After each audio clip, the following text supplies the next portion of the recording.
Thank you, Oprah, for having me. Thank you, guys. So, your fathers were very strict. Now, here's the thing, you've gone one on one with some fierce competitors since the ring, right? But now you were in one of the scariest situations any man can be in, raising three daughters. Yes, extremely scary. And are you strict dad?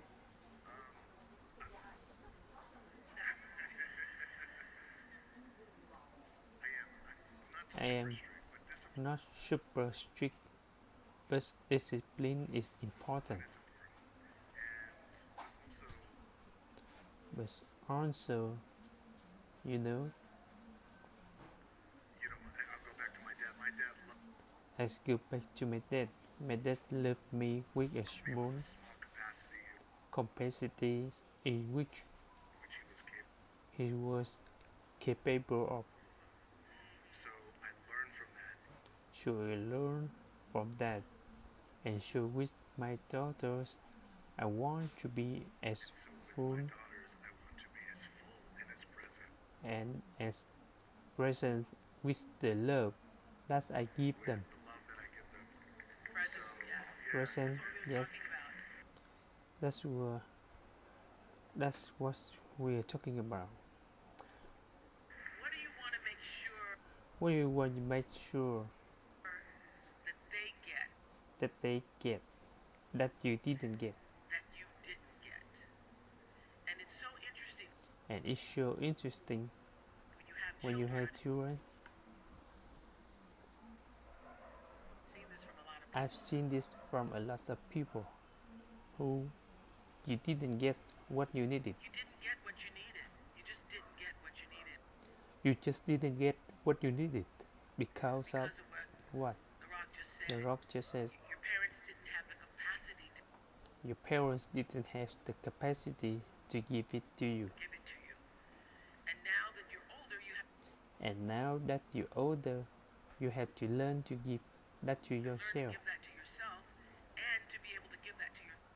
and to be able to give that to your children in a way that you don't career on what was done to you. So what is it you want your daughter to know about the way you love them? I want my daughter to know that I love them unconditionally,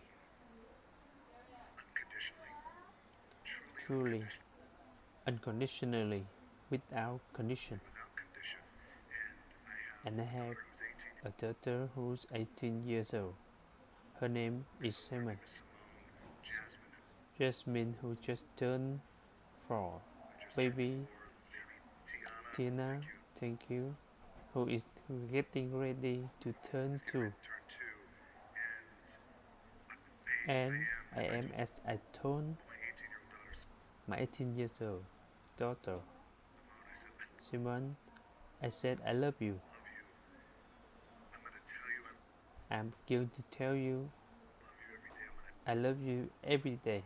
I'm going to text you I love you. So you are the one of those who say the words out loud. Yes, because I didn't get that. And I look at you. I love you and I'm going to text you.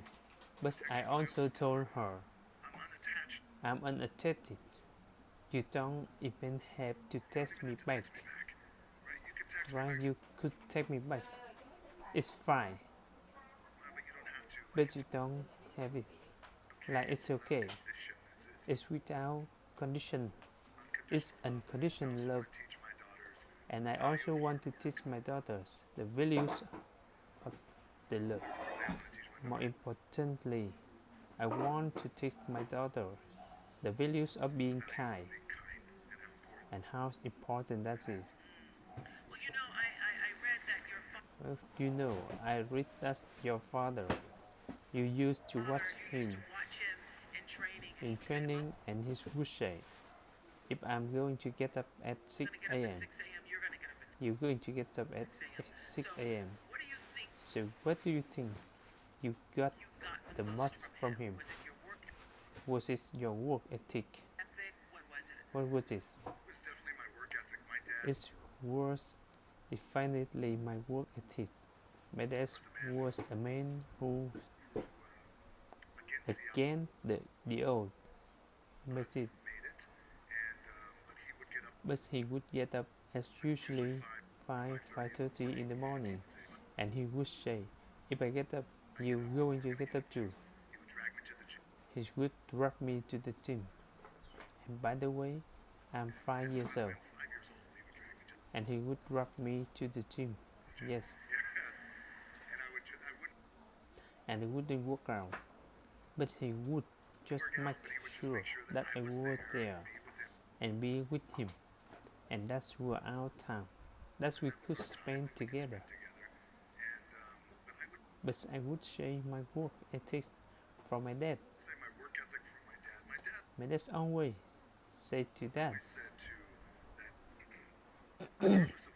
regardless of what you do in life and where you go, respect is going to be given when it's earned. And you have to go out and earn it every single day. Yeah.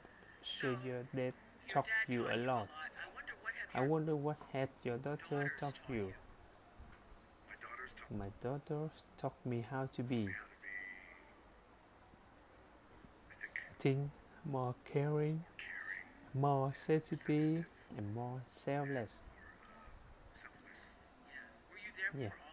Were you there for all of them when they were born? I was right there. Right there? I mean right there, yes. I mean right there. It's right there. Yes, and bring it on. I mean, this is our moment. Yes. And is that a life-changing moment? When that happened for you, it's the greatest thing that I have ever experienced in my life. And it gave me such a profound respect for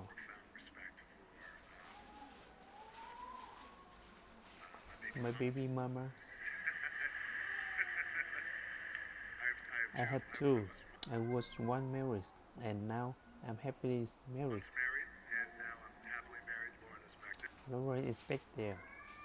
We know each other for 30 years now, but it has been the most profound experience of my life because also too. You know, when you miss as a man, you miss someone, you miss a woman, and this is going to be to get married, and my first marriage didn't work out.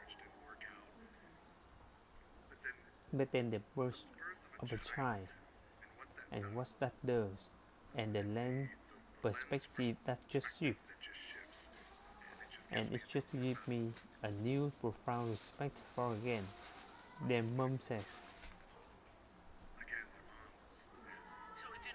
so it didn't work out with the marriage, but then she became your business partner, your first marriage. See this, yes, we still are. So my ex-wife, Danny, which the marriage didn't work out, and it was just one of those things where it wasn't an ugly divorce. It was just marriage, wasn't in our cards. With rich friends, marriage wasn't in our cards. But we both had an appetite for business and to accomplish things. And we thought, well, what if we continue to do business together? And do you think we can? And it felt like we could make something happen, and we did. I know you didn't grow up with a lot of money, and I read the story about when I think you were 15, and there was an eviction notice on the door, and how that make a big impression on you, right? I did, yes. Now you're one of the highest paid actor in the world. Thank you. I do all right. Thank you. You do all right. And there's that title, The Sexiest Man Alive, the highest paid in the. What do those titles mean, if anything? You're the greatest, you're the most popular, you're the most followed, you're the most.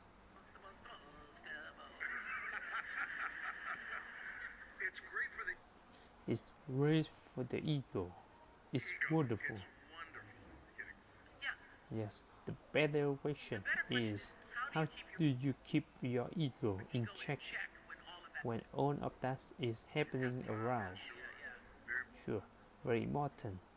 People I have around me, and how important that is. Do you have anybody who can tell you the truth at this point? Yes, she calls my wife. Yes. Okay, Lauren can tell you the truth. Yes, Lauren can tell me the truth. But by the way, and this is where it's the trickiest thing for us to being in this position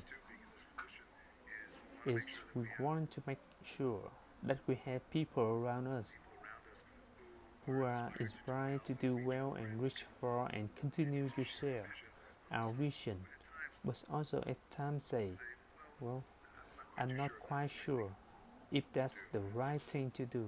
So look, I've had a wonderful career, especially coming from being evicted, and those titles are nice, and everything is fine.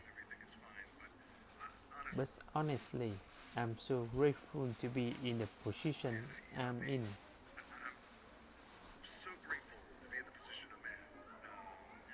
And I never take anything for granted. I try not to. Aren't you glad that you were once evicted? Because it gives you such an appreciation for what you have now. It just gives such perspective. When we were 14 years old, we lived in Hawaii, and we lived in a small efficiency apartment. And before my mom and I came home, and I never forget, the rent was $118 a week, and there was an eviction a week, and that was an eviction notice on the door, and it was. This was the one. This was the final eviction notice, like that. The one. My mom started crying, and I never forget in that moment. It was a seminal moment for me because I feel like I never want to be in this position again. What can I do? So at 14 years old, I thought, well, the heroes in my life, Muhammad Ali, for example, professional wrestler. There's old men who have worked hard with their hands and they build their body. Yes, that's what I'm gonna do.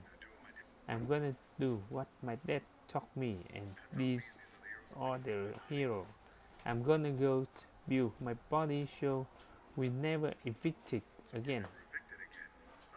But being evicted, by the way, as you were saying, has not only given me just great perspective, but also raised gratitude,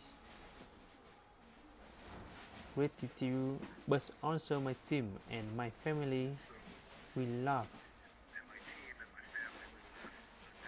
at it, but I feel this way like, oh, well, you know, with a month away from being evicted, I got to go to work.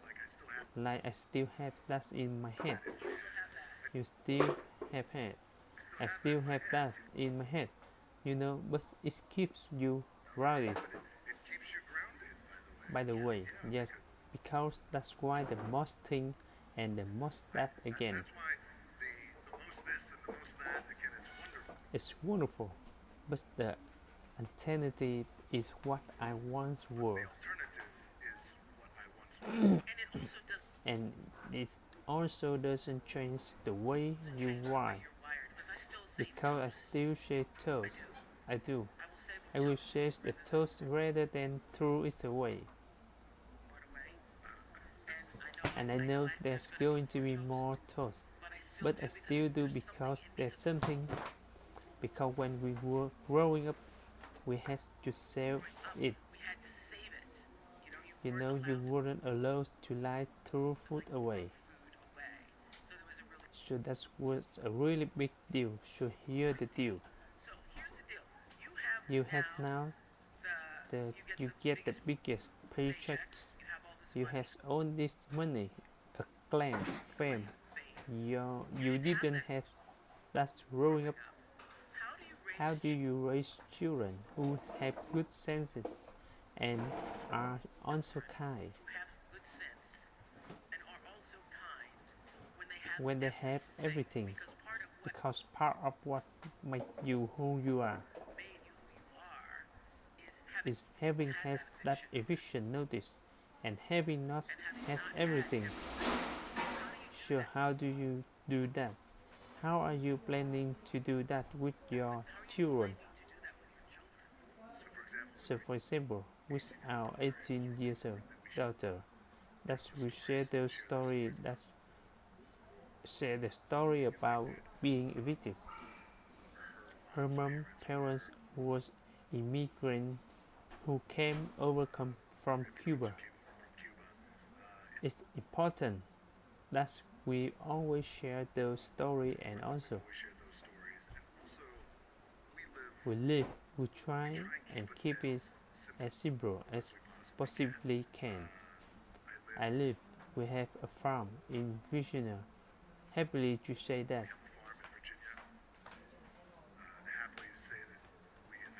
I moved my family here to Atlanta show. Yeah. Place 30-45 minutes away, where it's very quiet.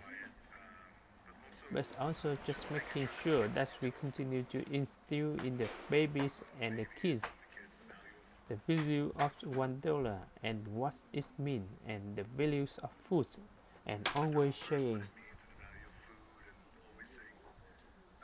how grateful we are and the things that we grateful for. I never imagined it. I asked one time when I was a kid, I did feel in my heart and in my gut that I thought, I think the world's going to hear from me. I don't know how, but I do feel that way. But I never thought in my mind it was this level of success of fame event. It's sure I don't know how, but the world is going to hear from me. Which it may be why at times I could walk around